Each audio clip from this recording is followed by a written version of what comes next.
So as the title says, I've done over $2.3 million with dropshipping in just 90 days. And today I'm going to be running you through how I've done it from product research to launching the product and also scaling it. And most importantly, how you can literally take this playbook and just copy it for yourself. Now, some of you guys have messaged me like, where the hell have you been? Or have you stopped dropshipping? And to be honest, the answer is I've just been in the trenches working. But I'm back now and I'm going to try to stay as consistent as possible with this whole YouTube thing. You guys know it isn't my full-time income. However, I do like making these videos and also seeing that they do help you guys out with your own e-commerce journey as well. Now, just so you guys know that I know a little bit about dropshipping, of course, I'm going to show you guys some proof. Here is the store and the analytics. You can see this is net sales. So this is after refunds, everything like that. We done from the 1st of July to around the end of September, maybe like 91, 92 days. £862,000, which is the equivalent to like 1.13 million in dollars. And again, this is all real, of course. I'm just going to go ahead and refresh the screen so you guys know this is all legit. I know there's some people using fake apps or anything like that. And as you can see, for the second brand that I'm running, we actually done $1.179 million in the same time frame. This is from 1st of July to the end of September as well. And again, this is all real. We was up to like 20k days. And again, you can see down near the middle of September and late September, this is when Andromeda kind of really hit us. I'll probably do a separate video on Andromeda. So if you do want to see stuff on the new update and kind of how I overcame it, let me know as well, because I did want to create and save a video for that. Now, jumping into the board, I'm going to show you guys exactly how you can replicate it yourself.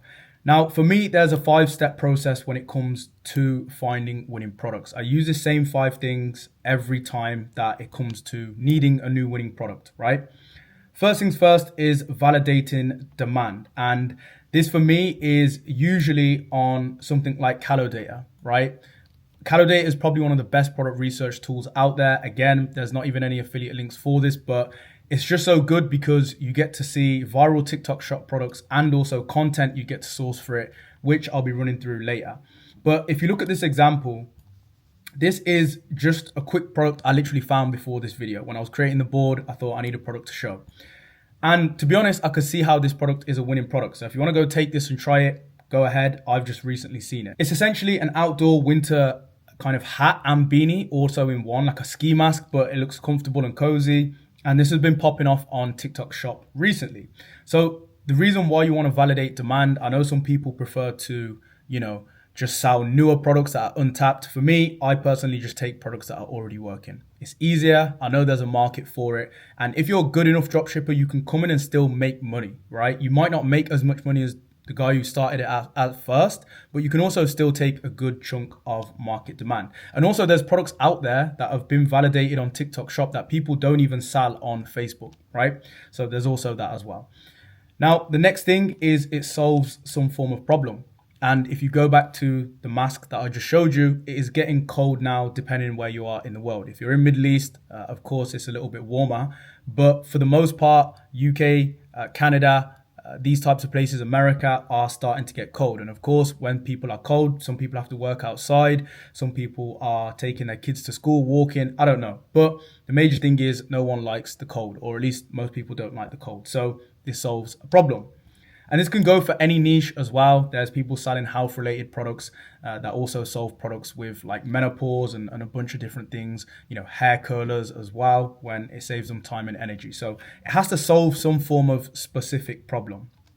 Now, point 3 is that it has a large TAM, and TAM stands for total addressable market. Any product I choose nowadays to advertise has a large TAM. If it has a small TAM, I just don't advertise it. So things like skiing products, I don't really sell. Like I wouldn't sell skiing products. Surfing, I wouldn't really sell.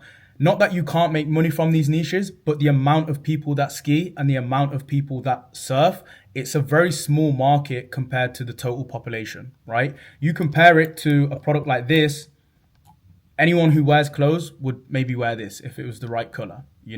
Anyone that also had a health product or had a health issue with, say, for example, the hair curlers. Anyone who wanted to curl their hair, is every woman, right? Or 90% of women.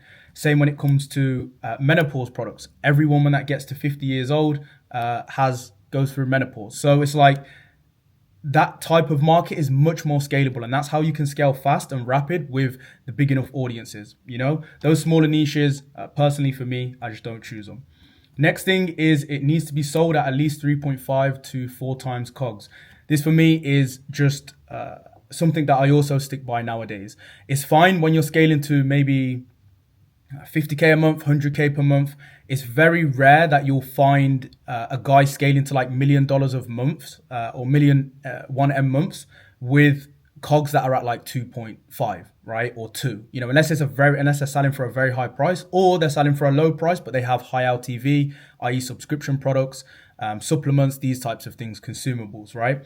So, personally for me, just in this example, if it's selling for or you buy it for $5, this is maybe a Black Friday deal, you need to be selling it for like $30 for something like this. If you're buying it for 10, sell it for like 40, because when you're getting rising ad costs from going quite aggressive, this is how, of course, you still maintain profitability alongside emails and stuff like that. Fifth point is existing content. I don't really sell products anymore that don't already have content out there. Reason being, I don't want to have to order a product and film straight away. I want to be able to get away with just getting my editors to piece the video together and launch it off the rip. You can see this is a TikTok shop product, and there's a bunch of TikToks on this product already. You could literally just use Snaptic. If you wanted to, you could cover over the captions, but I personally like to just use footage that doesn't have any captions on it, and then that way you can create your own kind of storyline and place the captions and transitions as and where you want. And this is basically the whole 5-step criteria to finding a winning product exactly. And if you want me to do a separate video on this, just let me know. I think I will just do a whole product research video, because again, doing it live will take a long time, and I obviously want to cover these points in person as well. Now, the second thing after we've done product research is creatives. And creatives is, again, I think creatives and offer are now 90% in ecom. Back in the day, they wasn't as important. You could get away with just doing like 3 variations of the same ad and stuff like that, and not really changing your ads or making different concepts or types of ads. Nowadays, you can't really get away with that. And this is my 3 keys to converting ads and how you can also replicate the same thing, right? Now, there's 2 parts to the first part, which might be a bit confusing, but the first point is engaging hooks. All of the top DTC brands that are running paid ads, you will see they absolutely crush it when it comes to hooks, kind of different styles of ads and everything. And I'm going to show you examples. So first thing that makes a good hook, or one of the 2 points for me personally, which I use a lot, is curiosity.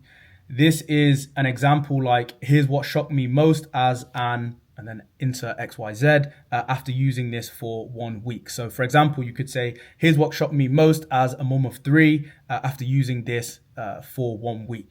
Now, that's good because, again, when you're scrolling and have to capture people's attention, everyone wants to know what shocks you so much, right? No, it's just, common sense.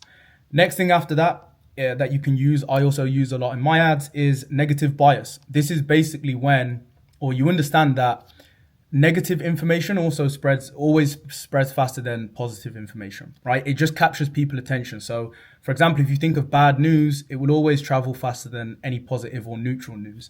And in this example, you could say something like, I'm an XYZ and here's 3 reasons I regret getting this. XYZ is just insert like kind of your angle or persona, right? Whoever it is, you can say I'm a teacher and here's 3 reasons why I regret getting this. Reason why is because when people hear regret or anything like that, it's like, well, I want to find out why they're so angry, Or if you say, I wouldn't recommend this product and here's 3 reasons why, then people are going to tune in and think, wow, I want to hear the 3 reasons why, because they think you're going to go on a rant, but of course you're going to reverse it and just sell to them slowly. Now, next thing is, actually, I wanted to show you examples of this, sorry. So if you come onto someone like Pet Lab's ad library, right? I'm going to play this. Pet Lab are a massive DTC brand. I'm going to play this ad quickly and show you exactly what I mean. Fake, this dental powder is fake, is exactly what I thought too. So you can see, right, they've kind of brought the viewer in by saying fake, fake, fake, like someone's kind of angry with the product and annoyed with the product. And then the guy goes, wow, that's what I thought too. But that initial 3 seconds when someone's scrolling, they're saying fake, fake, fake. So it captures attention, And another example of curiosity is with someone like Rise Superfoods as well, another massive DTC brand. I'll just play one of their ads as well. Naturally went down 2 belt sizes in 2 weeks without changing anything in my diet. So again, right, this comes back to the curiosity thing. It's like I naturally went down 2 belt sizes or whatever in 2 weeks without changing my diet. People are going to be thinking, how the hell have you done that? Like I don't really run any hooks that most people will run. It's like, oh, are you tired of XYZ? Like asking a question. Everyone usually does that, So yeah. Now the second point to a good ad is selling the feeling, not the features. This is where many people make the mistake. You need to sell a feeling to the customers and not just list or give out special features which is included in the product, right? Nobody really cares if you're a dog owner what ingredients are in dog teeth powder. No one really knows what they do. No one really cares, right? I'm not a dog owner, but what I would care about is that it's going to keep my dog healthy and make them live longer. And you'll also see this in many of different ads as well, applied across the board. If you sell a feeling, it's kind of an outcome. It's how they feel. Is it going to make them feel happy? Those types of things. Is it going to save them time to spend with their children? Again, this is a feeling, right? It's not just a feature of, oh, it includes XYZ and these ingredients, blah, blah, blah. No one really cares about that. And you need to make sure you do this when you create your own ads. The third thing is specific angle and concept. You need to be targeting a specific persona when it comes to your ads. There's a good saying, if you're talking to everyone, you're talking to no one. And this basically means that if your ads are very broad, right, they're not really targeting a specific person. And you need people in your ads to relate to whatever it is you're saying. And you do that by targeting certain personas and then recreating your ad out of that. And doing also research into your customer profile, which again, I can put into another video. Now, one question you can always ask yourself, an easy way, is if someone saw this ad for 10 seconds, could they relate to it? And I'll show you guys another example. Again, Rise Superfoods, right? If you jump on here and I just play this. My Menno belly was getting out of hand. I've always been around when... Now, if you know what menopause is, also I had to research a bit into this, but Menno belly is something to do with getting slightly more fatter as you are entering menopause or you're throughout it, right?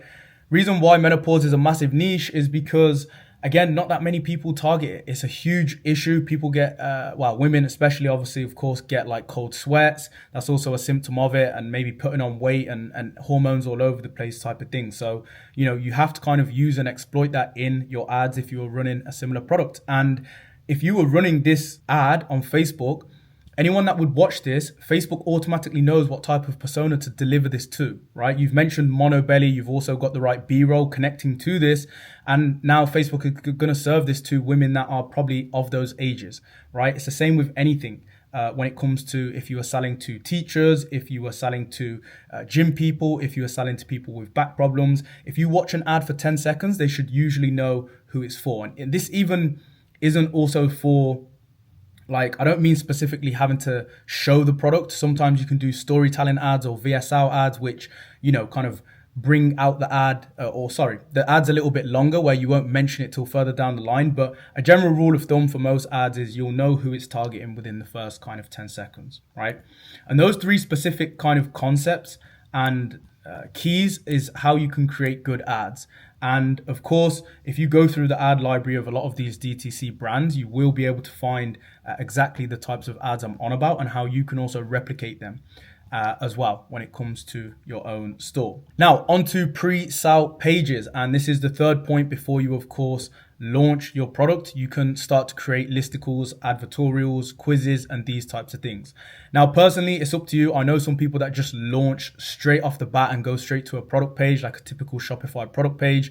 I also know some people that don't even launch without running it to a listicle as well. So you can do both. Personally, for me, I did launch with a product page and then kind of done advertorials and listicles after as well. I do switch it up now and then. Like I've also had a brand that I'm working on at the minute that I just launched straight to a listicle. So again, it's totally up to you. It's kind of different for product by product. A lot of health products that you'll be running, you will want to use something like a listicle or something to kind of pre-sell them before they land on the Shopify page. Now you can use gem pages for something like this. It's easy to replicate, top winning DTC brands and just kind of copy their format. Of course, you're going to reword it and change it around, but you never want to rip one for one, but you also want to take inspiration from a lot of these brands doing, millions per month, right?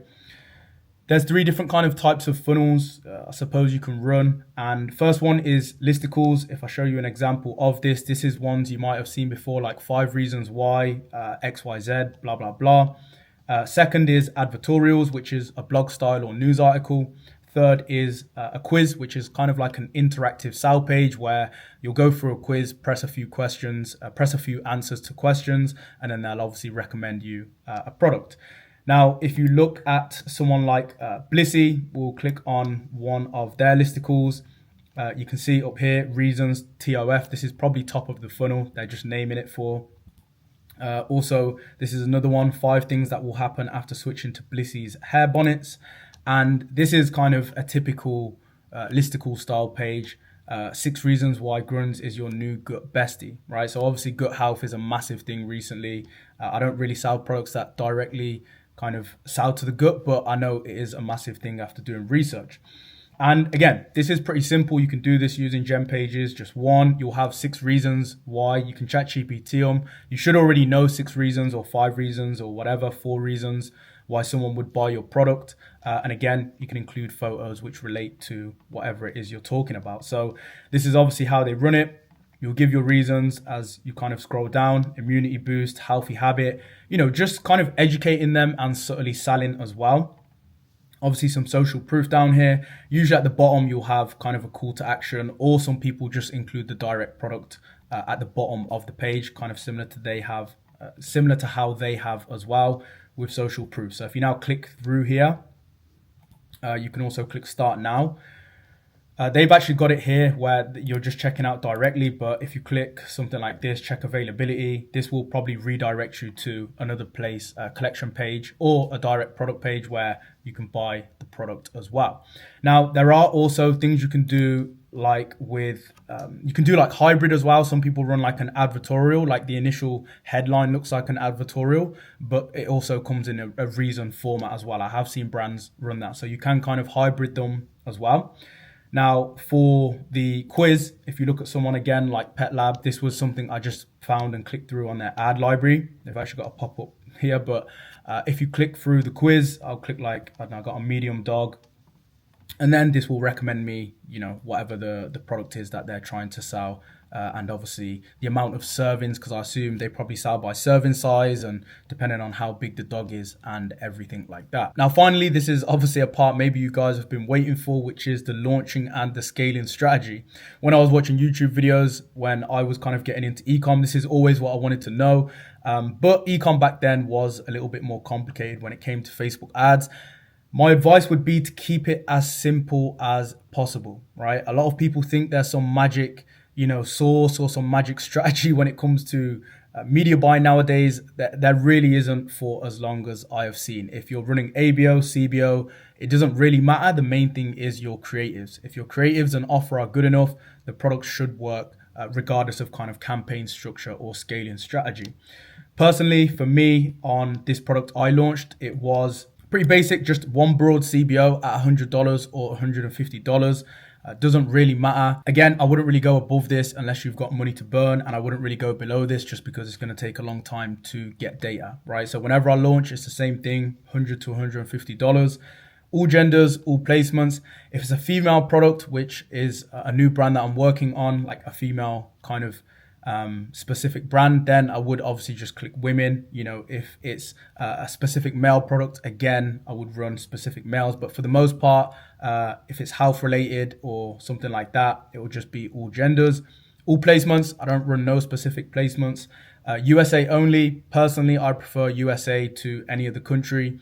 Yes, you have higher competition and things like that, but long term, this is where your brands are going to hit the big numbers. It is the biggest money market, at least in my opinion, the highest kind of purchasing power and stuff like that. 5th point is scale to other countries later. You can launch to like a lot of countries off the rip. I personally don't. I prefer to make it work in USA somehow and then scale out from there to the remainder of the world. And I also do 1 country per CBO as well. So if I was trying to launch to 4 countries, I would literally do 4 different CBOs, right? But again, off the rip, it will just be one. I'd see how that goes for the few weeks and get it to work there and then scale out later. Now, analyzing data, again, this is pretty simple. I leave it for 3 full days without kind of touching. There's 3 scenarios. One, you're going to be profitable and you can scale by 20 to 30% every few days. Of course, you can't just be profitable. If you're at 5% margins, don't start just bumping up budgets. You need to be at least 25 to 30% out the gate and then slowly start pumping budgets.